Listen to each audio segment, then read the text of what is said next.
Sir, please. I spent my last $7. Take the water. Thank you. I owe you my life. I own this company. You saved me. You what? Oh my God. Let me help you now. Maria had only $7 left to her name. It was supposed to buy bread, milk, and something cheap enough to stretch into dinner for her little boy. But on her way home from another exhausting night scrubbing floors at a company where no one even knew her name, she saw an old man collapse near the bus stop. People stared, some walked past. Maria didn't. With shaking hands, she spent her last money calling for help and buying water, never once imagining that the frail stranger she was trying to save was Victor Hale, the billionaire owner of the very company that had just cut her hours without warning.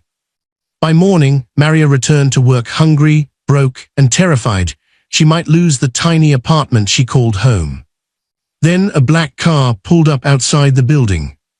A man in an expensive suit stepped out, asked for the janitor named Maria, and handed her an envelope that would change everything. But it wasn't the money inside that left her speechless. It was the secret Victor Hale revealed about her past, and the promise he made next. Scene 1. The hallway outside apartment 3B smelled faintly of boiled rice, old paint, and rainwater leaking through the cracked window near the stairs. Maria Alvarez stood at her door with her purse tucked under one arm and her sleeping son, Leo, resting against her shoulder. He was 6 years old, small for his age, with curls that fell across his forehead and a habit of holding on to her shirt even when he slept. His little hand was closed around a toy fire truck, missing one wheel. Maria shifted him gently, trying not to wake him as she searched for her keys. Her body ached from the long night. Her knees hurt from scrubbing marble floors. Her fingers smelled like lemon cleaner, no matter how hard she washed them. Inside the apartment, the silence greeted her like an unpaid bill. She laid Leo on the narrow bed they shared and pulled the blanket up to his chin. He stirred. "Mommy," he whispered. "I'm here, baby," she said softly. "Did you get cereal?" Maria froze for 1 second. Then she brushed his hair back and smiled the kind of smile mothers learn when the truth is too heavy for children. "Tomorrow," she said, "I'll make something nice tomorrow." Leo nodded, trusting her completely, and went back to sleep. Maria stood beside the bed a moment longer, looking at him. Tomorrow. She had been saying that word for weeks, as if tomorrow were a rich relative coming to rescue them. But tomorrow did not pay rent. Tomorrow did not fill the refrigerator. Tomorrow did not stop Mr. Ellis, the building manager, from sliding another warning notice under her door. She crossed the room and opened the fridge. 1 egg, half a cup of milk, a small container of rice from 2 nights ago. She closed it before the emptiness could shame her further. On the kitchen counter, she emptied her purse. A bus card, a broken lipstick, a folded photograph of her mother, a receipt from the pharmacy, and $7. Exactly 7. Maria touched the bills with tired fingers. She had counted them 3 times already on the bus home, but some desperate part of her hoped the number would change. It didn't. $7. She leaned against the counter and closed her eyes. At Hale Industries, the night supervisor had announced the cut like it meant nothing. "Budget adjustments," he'd said, not even looking at the workers standing in front of him. 2 nights a week gone from Maria's schedule, just like that. For the executives upstairs, it was probably a line on a spreadsheet. For Maria, it was food, it was rent, it was Leo's inhaler if his cough came back. It was the difference between surviving and falling. The next evening, Maria dressed Leo in his cleanest school shirt and walked him to Mrs. Bell's apartment downstairs. Mrs. Bell was 71, kind, and nearly deaf, unless gossip was involved. She watched Leo during Maria's night shifts for very little money and sometimes accepted soup instead. "You look pale," Mrs. Bell said, opening the door. "I'm just tired." "You ate today." Maria smiled. "I'm fine." Mrs. Bell stared at her for a long moment, then reached into the pocket of her cardigan and pulled out a banana. "For the boy." Maria's throat tightened. Thank you. On the bus to Hale Industries, Maria held the $7 in her coat pocket. After work, she would stop at the corner store. Bread, milk, maybe noodles if they were on sale, something warm for Leo. The Hale Industries building rose over downtown like a tower made of cold glass. Every night, Maria entered through the service door at the back, where the dumpsters were lined up like guards. She signed her name on the clipboard beneath the security camera and changed into her gray janitor's uniform. To most people in the building, Maria was invisible. They saw the mop, not the woman holding it. They saw the trash bag, not the tired hands lifting it. They stepped around the wet floor signs without noticing who had placed them there. That night she cleaned the lobby twice because someone spilled coffee near the elevators. She emptied trash cans filled with half-eaten food she wished she could take home without humiliation. She wiped fingerprints from glass doors that led to rooms she would never be invited into. Near midnight, she paused outside the executive conference room. Through the open door, she saw a long polished table, leather chairs, and a wall of framed photographs. One picture showed a much younger man standing beside the Hale Industries logo, his smile confident, his eyes sharp. Victor Hale. Maria knew the name, of course. Everyone did. The billionaire founder, the man whose decisions moved thousands of lives, the man who owned the company that had just cut her hours. She looked at the photograph for only a moment before lowering her eyes and pushing her cart down the hall. By the time her shift ended, rain had begun tapping against the windows. Maria changed quickly, pulled her thin coat tight, and hurried toward the bus stop. The streets were slick and shining beneath the traffic lights. A few people waited under the shelter, their faces lit blue by their phones. Maria stood apart from them, one hand in her pocket, touching the $7 like a promise. Then she heard it. A sharp gasp. At first she thought someone had dropped something, but then an old man near the curb grabbed at the bus stop sign, staggered, and sank to the wet pavement. For a second, no one moved. A man in a business coat glanced up, frowned, then stepped back as if trouble might stain his shoes. A young couple whispered. Someone said, "Is he drunk?" Maria rushed forward. "Sir," she said, kneeling beside him, "can you hear me?" The old man's face was pale, his breathing was uneven, and his hand trembled against the pavement. "Please," Maria called to the others, "someone call an ambulance." People looked away. Her heart pounded. She dug into her purse for her phone, but the screen was black, dead battery, of course. She turned to the man in the business coat. "Please, may I use your phone?" He hesitated. "I'm late." "For an ambulance," she said, her voice breaking. With a sigh, he handed it over. Maria made the call, gave the location, and stayed beside the old man while rain soaked through her uniform pants. His eyes opened briefly. "Don't leave," he whispered. "I won't," Maria said. A convenience store glowed across the street. The old man's lips looked dry, and his hand was cold beneath hers. Maria looked toward the store, then at the road, where the ambulance had not yet appeared. She ran inside and bought a bottle of water. It cost $2. When she came back, she helped him take a small sip, careful and slow. The sirens finally rose in the distance. By the time the paramedics arrived, Maria's $7 had become $5. Then, after riding 2 buses instead of 1 because she missed the last direct route, it became nothing. She got home before dawn, soaked, hungry, and empty-handed. Leo was still asleep when Maria stepped inside. Mrs. Bell had left a note on the table. He ate the banana. Rent man came again. "Sorry, dear." Maria sank into the chair. She had saved a stranger, but she had failed to bring home breakfast. And by sunrise, she would have to return to the company that did not know her name. By 7:30 the next morning, Maria stood in the tiny kitchen with 1 egg in a pan and Leo sitting at the table, swinging his legs. She had beaten the egg with a splash of milk to make it look like more than it was. The rice from the fridge warmed beside it, soft and plain. Leo watched the pan with sleepy hope, his toy fire truck parked beside his plate. "Is that breakfast dinner?" he asked. Maria smiled. "It's chef special." He grinned. "Because you're the chef." "Exactly." She divided the food carefully, giving Leo most of it. He noticed anyway, he always did. "Mommy, yours is small." "I ate at work," she lied gently. Leo studied her face, then pushed one spoonful of rice toward her. "Then just taste mine." Maria's chest tightened. She leaned forward and took the smallest bite, making a show of enjoying it. "Perfect," she said. The apartment buzzer sounded before she could clean the pan. Maria stiffened.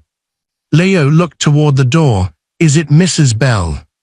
The buzzer came again, longer this time. Maria wiped her hands and went to the hallway. Through the peephole, she saw Mr. Ellis, the building manager, holding a folder beneath his arm. His mouth was pressed into the thin line he wore whenever rent was involved. She opened the door, only halfway. "Good morning, Mr. Ellis. It would be better if I had your rent," he said. Maria lowered her voice. "I told you I'd have the rest by Friday. You told me that last Friday. My hours were cut. I'm working on it." He looked past her into the apartment. Maria shifted, blocking his view of Leo. "You're a good tenant," Mr. Ellis said, not sounding like he believed goodness mattered much. "But the owner doesn't take stories, he takes payment. You have 3 days. 3. After that, I file the notice." Maria gripped the door so hard her knuckles lightened. "Please, my son." "I'm sorry," he said, already stepping back. 3 days. When she closed the door, Leo was standing behind her with his fire truck clutched to his chest. "Are we in trouble?" he asked. Maria knelt in front of him. "No, baby, grown-up stuff." "Grown-up stuff makes your eyes sad." She pulled him into her arms. "Then I'll tell my eyes to behave." He laughed a little, and that small sound gave her enough strength to keep moving. At school drop-off, Maria kissed Leo's forehead and watched him disappear through the doors with the other children. Some wore bright backpacks and clean sneakers that flashed when they ran. Leo's shoes had cardboard tucked inside the soles to cover the holes. Maria turned away before anyone could see her cry. She spent the day looking for extra work. At the diner, the manager said they were fully staffed. At the laundromat, the owner told her to come back next month. At a grocery store, a teenager barely older than 16 handed her an application and warned her there were already 20 people ahead of her. By late afternoon, Maria's feet throbbed. She had not eaten since Leo's spoonful of rice. Still, she reported to Hale Industries before her shift, because being early was one of the few things she could control. The service entrance smelled of damp cardboard and trash. Inside, 2 other cleaners stood by the time clock, whispering. "Did you hear?" one of them, Carla, said as Maria approached. "Hear what?" "Some old rich man got taken to the hospital last night near here." Maria's hand paused above her time card. "At the bus stop." Carla's eyes widened. "You saw it?" Maria nodded. "I helped until the ambulance came." The other cleaner, Denise, leaned closer. "Girl, that was Victor Hale." Maria stared at her. "No." "Yes," Carla said. "The Victor Hale. They said he came here for some late meeting and left without his driver. Nobody knows why." Maria felt the hallway tilt. Victor Hale. The man from the framed photograph. The billionaire founder. The owner of the company. The stranger whose hand had trembled in hers while rain soaked her knees. "That can't be," she whispered. Denise shrugged. "That's what security said. Whole building's nervous." Maria's thoughts flew backward. His pale face, his whispered plea, "Don't leave." She remembered buying the water. The last of her money gone into a plastic bottle for a man who owned more buildings than she could imagine. For one sharp second, bitterness tried to rise in her. Then she pushed it down. A person in pain was still a person. Rich or poor, powerful or forgotten, fear made everyone's voice sound the same. Her supervisor, Mr. Klein, stepped into the corridor with a clipboard. He was a narrow man with polished shoes and a talent for making every worker feel replaceable. "Alvarez," he said, "you're on lobby, executive elevators, and 10th floor restrooms." "That's usually 2 people," Maria said before she could stop herself. His eyes lifted slowly. "Is there a problem?" "No." "Good, and be careful what you repeat about Mr. Hale. This company values discretion." Maria took the mop handle and lowered her gaze. "Yes, sir." For hours she worked through hunger and exhaustion. The lobby seemed brighter than usual, filled with security guards, worried assistants, and executives speaking in low voices. Everyone cared deeply now that the man in danger had a name worth billions. Near 9, Maria knelt by the elevators, scraping dried gum from the marble. 2 men in suits walked past her. "If Victor doesn't recover fast, the board will push Langford into position," one said. "Langford's been waiting years. Especially after the staffing cuts. He'll say he saved the company millions." Maria's hand froze. Staffing cuts. The decision that had emptied her fridge was, to them, a victory. She kept scraping until the gum came loose. At midnight, she took the trash from the executive floor. As she passed the conference room, she saw Victor Hale's photograph again. Under the bright lights, he looked untouchable. But Maria knew better. She had seen him on wet pavement, afraid and alone. "Alvarez." Mr. Klein's voice snapped behind her. Maria turned quickly. "What are you doing standing there?" "Nothing, just taking the trash." "Then move." She pushed the cart toward the service elevator, cheeks burning. When her shift ended, rain still fell outside. Maria stepped out through the back door and walked toward the bus stop with no money for a ride, no food to carry home, and 3 days before eviction began. The same stretch of sidewalk waited beneath the streetlight. For a moment, she looked at the place where Victor Hale had collapsed. Then she whispered a prayer for him, not because he was rich, but because he had asked her not to leave. And she hadn't. The next morning began with a knock, not a buzzer. Maria opened her eyes before sunrise, startled from the shallow sleep of someone who had gone to bed hungry and worried. Leo was curled beside her, one hand tucked beneath his cheek, breathing softly. For a moment, Maria stayed still and hoped she had dreamed it. Then the knock came again. 3 firm taps. She slipped from the bed, pulled her sweater around herself, and crossed the apartment quietly. Her first thought was Mr. Ellis.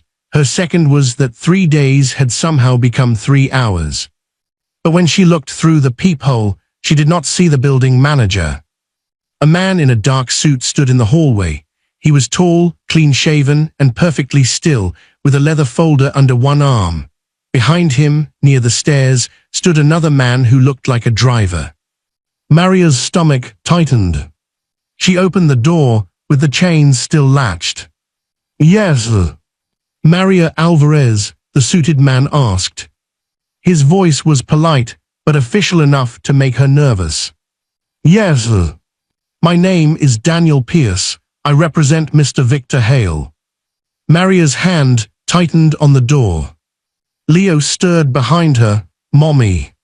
"1 minute, baby," she called softly. Daniel Pierce lowered his voice. "I apologize for coming so early.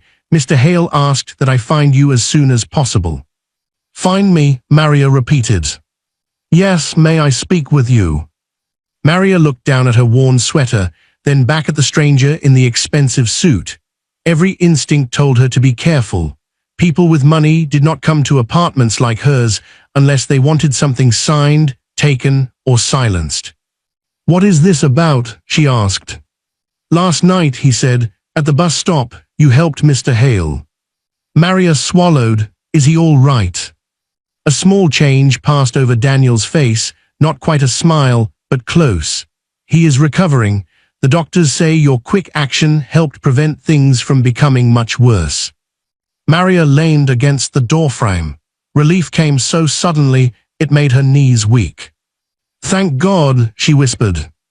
Daniel held out an envelope. Mr. Hale asked me to give you this. Maria did not reach for it. What is it? A personal message and a check. The word check struck her harder than she expected. She thought of the rent notice, Leo's shoes, the empty fridge, the $7 that had disappeared in one night of choices. Still, she shook her head. I didn't help him for money. I know, Daniel said, so does he. Maria hesitated, then unlatched the chain and opened the door wider. Leo appeared behind her, rubbing his eyes, his curls wild from sleep. Who's that? He whispered.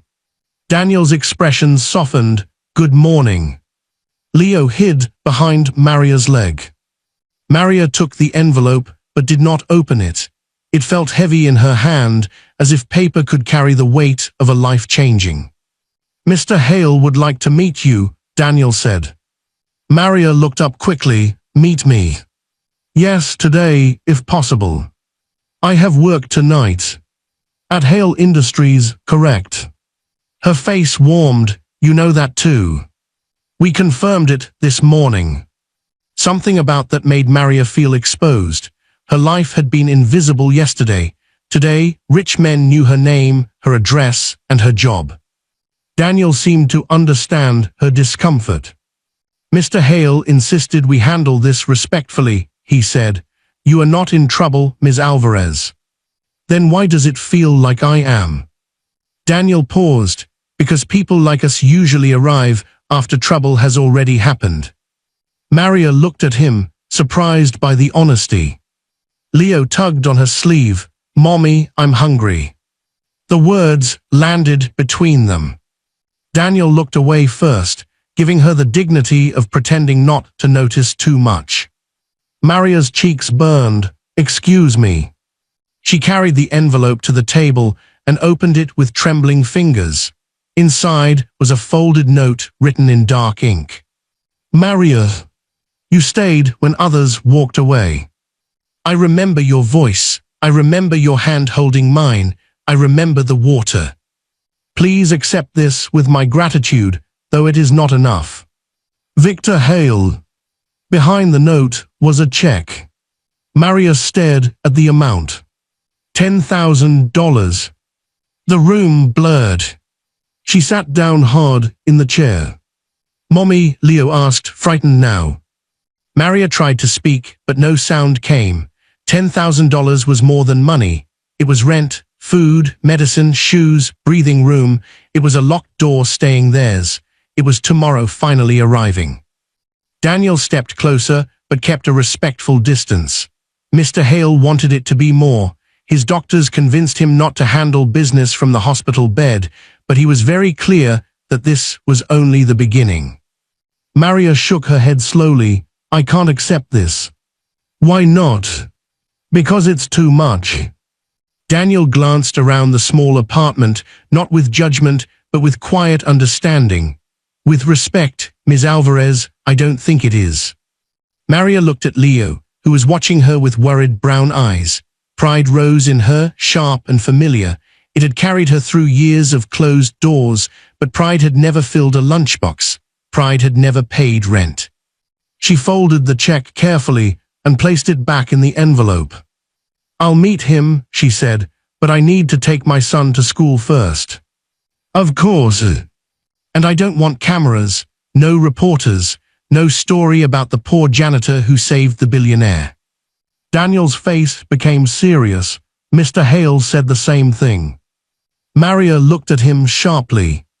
He did. He said you deserved gratitude, not spectacle. For the first time that morning, Maria believed him. 2 hours later, after dropping Leo at school with a promise that everything was going to be okay, Maria rode in the back of the black car. She sat straight, hands clasped in her lap, afraid to touch anything. The city moved past the tinted windows in a blur of grey buildings and morning traffic. Daniel sat in front, speaking quietly on his phone.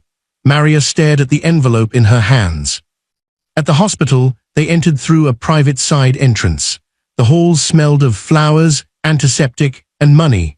There were no crowded waiting rooms here, no crying families pressed shoulder to shoulder. Victor Hale's room was at the end of a quiet corridor. Daniel knocked once, opened the door, and stepped aside. Maria entered slowly.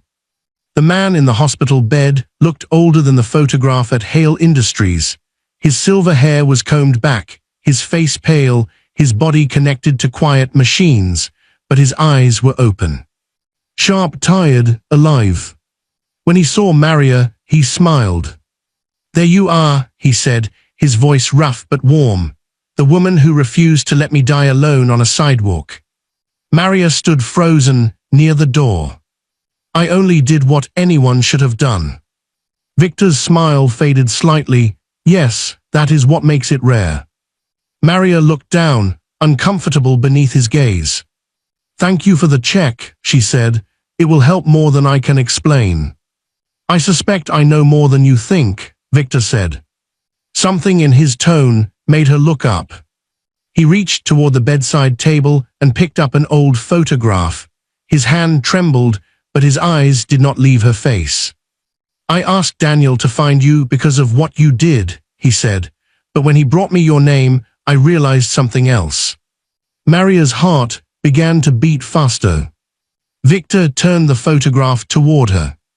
It showed a younger Victor standing beside a woman Maria recognized instantly. Her mother. Maria took one step back. "No," she whispered.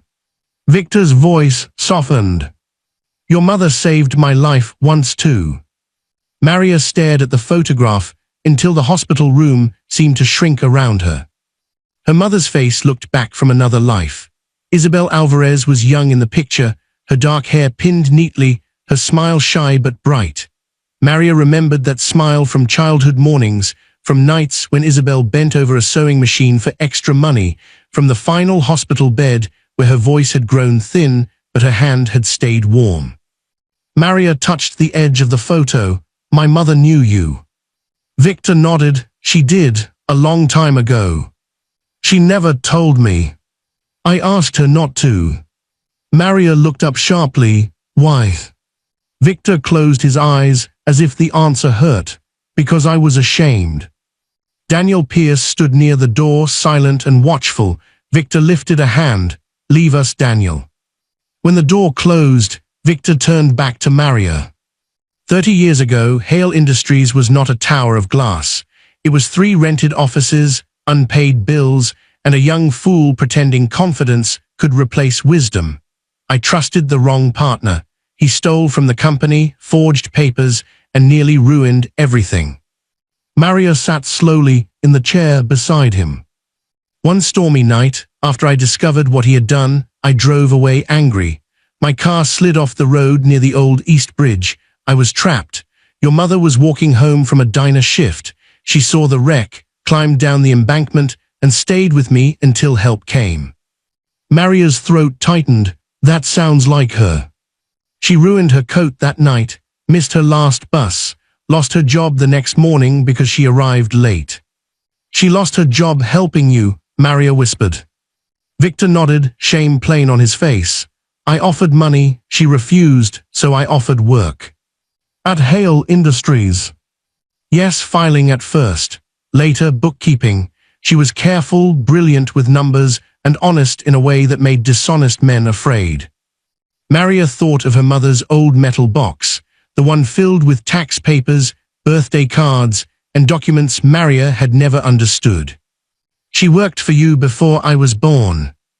For almost 7 years, Victor said, and when she found the hidden accounts my partner used, she helped me prove the theft. Without Isabel, Hale Industries would have collapsed. The machines beside his bed hummed softly. I promised her she would always have a place at the company, Victor continued. More than that, I placed a small number of shares in her name. At the time, they were worth very little. Today, they are worth a great deal. Maria stared at him. Shares? Yes. No, she shook her head. We had nothing. My mother died with hospital bills on the table. We lost our house. If she had shares, she would have used them. She may never have known what they became, Victor said. After she left, I was told she wanted no further contact. By who? Victor's jaw tightened. Elliot Langford. Maria recognized the name from the men by the elevator, the man waiting to take Victor's place. He told me Isabel accepted a settlement, Victor said. He showed me papers with her signature. Years later, I learned signatures can be copied. Maria's fingers curled around the photograph. My mother would never steal from her own child. I believe that now. You should have believed it then. Victor lowered his eyes. Yes. Anger rose in Maria, hot and shaking. So the company my mother helped save is the same company that cut my hours, the same company where I scrub floors while executives throw away food. Victor flinched. Yes. And the man who may have cheated her is still there. For now. Maria stood, her chair scraping the floor. Why are you telling me this? Victor's eyes sharpened. For the first time, Maria saw the man whose name was carved across a city skyline.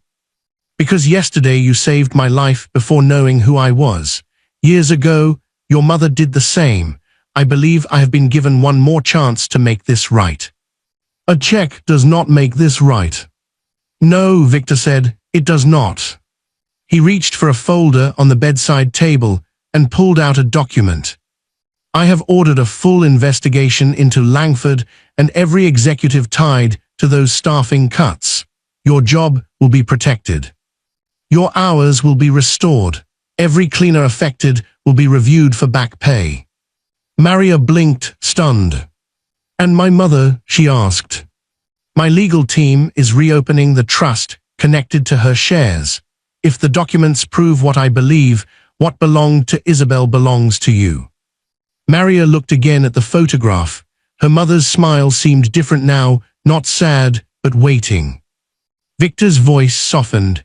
Tomorrow, I want you at Hale Industries, not through the service entrance, through the front doors. I want the board to meet Isabel Alvarez's daughter. Maria swallowed. What if they refuse? Victor's gaze did not move from hers. Then I remind them whose name is on the building. The next morning, Maria stood across the street from Hale Industries with her son's school drop-off kiss still warm on her cheek and her heart beating like it wanted to escape. For years, she had entered that building through the back. The service door was familiar to her, dented metal, sticky handle, the sour smell of dumpsters nearby. It was the door for cleaners, delivery people, repairmen, and anyone else the company needed but did not want to see. Today, a black car waited at the curb. Daniel Pierce stepped out first. He looked calm as always, but Maria noticed the tension in his jaw. Good morning, Ms. Alvarez, he said. Maria looked up at the glass tower. I almost went around back. You won't ever need to do that again, unless you choose to. She gave a nervous laugh. I don't feel like I belong at the front. Daniel opened the car door. Mr. Hale disagrees. Inside the car, Victor Hale sat with a blanket over his knees and a doctor's warning written all over his pale face. He should have been in bed, but his eyes were bright with stubborn purpose. Maria, he said, ready. No. Good, neither am I. That made her smile despite herself. The car moved only half a block before stopping beneath the main entrance. Security guards straightened when they saw Victor. The lobby, usually a place Maria cleaned after everyone left, was now filled with morning light, polished shoes, and quiet shock. People turned. Whispers moved faster than footsteps. Victor stepped out slowly, leaning on a cane. Daniel offered his arm, but Victor waved him off. Then he turned and held out his hand to Maria. She hesitated. Every instinct told her not to draw attention. Keep your head down, do the work, don't make trouble, don't give powerful people a reason to remember your face. But then she thought of her mother standing in rain beside a wrecked car. She thought of herself kneeling on wet pavement beside Victor. She thought of Leo asking if they were in trouble. Maria lifted her chin and took Victor's hand. Together, they walked through the front doors. The security guard at the desk blinked. "Mr. Hale, sir, we weren't informed." "That was intentional," Victor said. His voice was not loud, but the lobby seemed to quiet around it.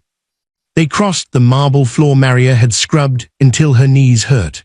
For the first time, she saw it not from below, not through a cleaner's tired eyes, but as someone being escorted across it with purpose. Near the elevators, Mr. Klein stood frozen with his clipboard. His eyes went from Victor to Maria, then back to Victor, as if the sight did not fit inside his understanding of the world. "Mr. Hale," he stammered, "we are honored to have you back." "Are you?" Victor asked. Klein swallowed. "Of course, sir." Victor looked at Maria. "Do you know Ms. Alvarez?" Klein's face paled. "Yes, she's one of the night janitors." "One of," Victor repeated. "Interesting how quickly people become numbers when pay is involved." Klein said nothing. The elevator doors opened. Victor, Maria, and Daniel stepped inside, leaving Klein staring after them. On the 20th floor, the boardroom waited. Maria had cleaned it many times, always after midnight, always alone. She knew the long table, the leather chairs, the silver water pitchers, the silent portraits of men who had built fortunes while people like her emptied their trash. Today, those chairs were full. Men and women in expensive suits looked up as Victor entered. At the far end of the table sat Elliot Langford, silver-haired, smooth-faced, and smiling with the confidence of a man who believed he had already won. "Victor," Langford said, rising, "you should be resting." "I tried," Victor replied. "Then I remembered you were here." The smile on Langford's face tightened. Victor moved to the head of the table. Daniel placed a folder in front of him. Maria stayed near the door until Victor turned. "Ms. Alvarez, please sit beside me." Every eye in the room shifted to her. Maria walked forward. Her shoes were clean but old. Her dress was simple. She felt every thread, every flaw, every stare. Still, she sat. Langford leaned back. "May I ask why a member of the cleaning staff is attending a board meeting?" Victor opened the folder. "Because this company owes her family more than wages." A woman near the center frowned. "Victor, what is this?" "This," Victor said, lifting the old photograph of Isabel Alvarez, "is the woman who saved Hale Industries before most of you knew its name." Maria watched Langford's face. For one instant, his expression changed. Not much, just a flicker. But she saw it. Victor continued. He told them about the crash, about Isabel's work, about the hidden accounts she uncovered, about the shares placed in her name and the settlement papers that may have been forged. Langford gave a quiet laugh. "This is absurd. You're recovering from a medical episode. Perhaps Daniel should have postponed business matters until you were well enough to think clearly." Victor's eyes hardened. "Be careful, Elliot." Langford turned to the board. "We cannot allow sentiment to interfere with governance. A janitor appears out of nowhere, tells a touching story, and now we are discussing corporate ownership." Maria's face burned, but she stood before fear could silence her. "I didn't appear out of nowhere," she said. The room went still. Maria's voice trembled at first, then steadied. "I came through the back door every night. I cleaned this room. I emptied your trash. I picked up the food you threw away while wondering if my son would have breakfast. You did not see me because you did not need to." Langford's mouth tightened. "Ms. Alvarez." "My mother's name was Isabel," Maria said, cutting him off. "She worked hard. She was honest. If someone stole from her, they didn't just steal money. They stole safety. They stole years. They stole choices from a child who grew up watching her mother worry." No one spoke. Victor nodded once to Daniel. Daniel passed copies of documents around the table.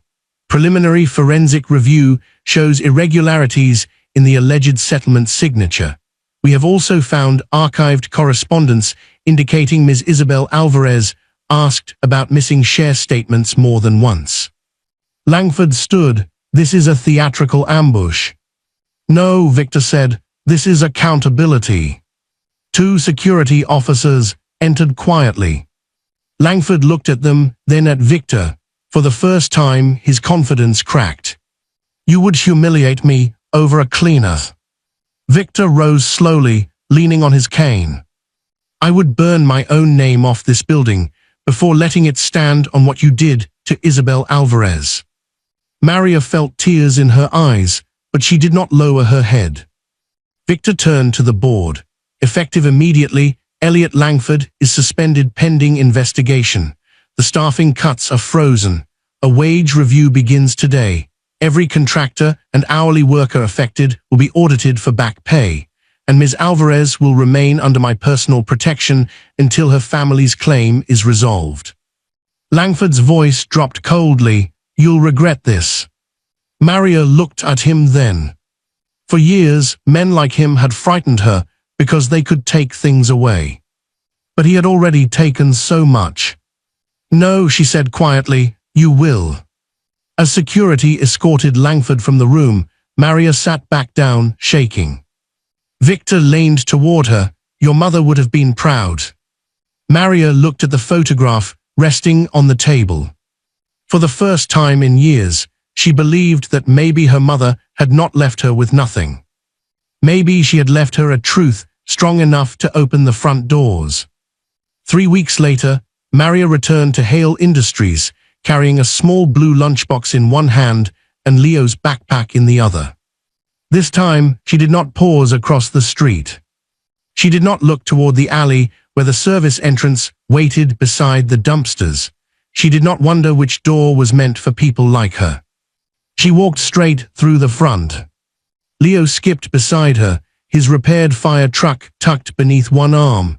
He wore new sneakers that flashed white when the sunlight touched them. And every few steps, he looked up at the towering building with wide eyes. Mommy, he whispered, is this where you clean? Maria smiled. It's where I used to clean. Do you own it now? A laugh escaped her before she could stop it. No, baby, not exactly. But Mr. Victor said Grandma helped save it. He did. Then maybe we own a little piece. Maria looked down at him. Maybe we do.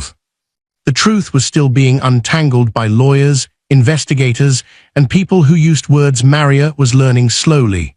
The forged settlement, the hidden shares, the trust in Isabel Alvarez's name, the missing notices, the way Elliot Langford had built his rise on buried lies. But some things had already changed. The eviction notice was gone. The rent was paid months ahead. The fridge was full. Leo had new shoes, a proper winter coat, and the blue lunchbox he had chosen himself because it had rockets on it. Maria had tried not to cry when he placed it in the shopping cart.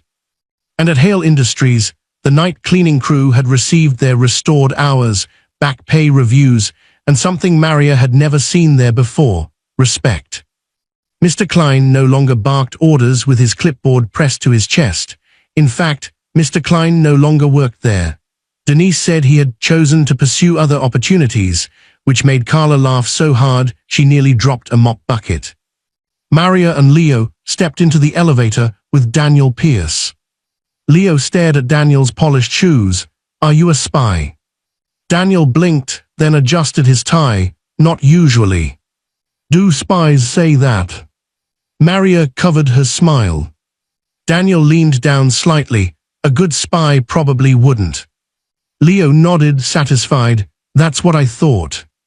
When the elevator opened on the 20th floor, Maria felt the old pull of memory. She had cleaned these halls when they were empty, when her name meant nothing here. Now people greeted her softly as she passed. Good morning, Ms. Alvarez. Nice to see you, Maria. Mr. Hale is expecting you. Each greeting felt strange, but not unwelcome. Victor's office overlooked the city. It was warmer than Maria expected, filled with books, old photographs, and a wooden desk marked with scratches that proved even billionaires kept things that had survived them. Victor stood by the window, thinner than before but stronger than he had looked in the hospital. A cane rested near his hand. When Leo saw him, he ran forward. "Mr. Victor." Victor turned, and his face softened. "Captain Leo." Leo held up his fire truck. "It has both wheels now." "So I see, a restored vehicle, very important. Mommy says you have something to tell us." Maria shot Leo a look. "Leo." Victor chuckled. "He's right." Daniel opened a folder on the desk. Maria's heart began to beat faster, just as it had the morning the black car came to her apartment. Victor gestured for her to sit. "The investigation is not finished," he said, "but enough has been confirmed for us to act.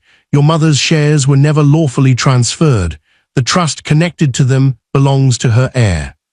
Maria placed one hand over Leo's shoulder. Victor looked directly at her. "That heir is you." The room went very quiet.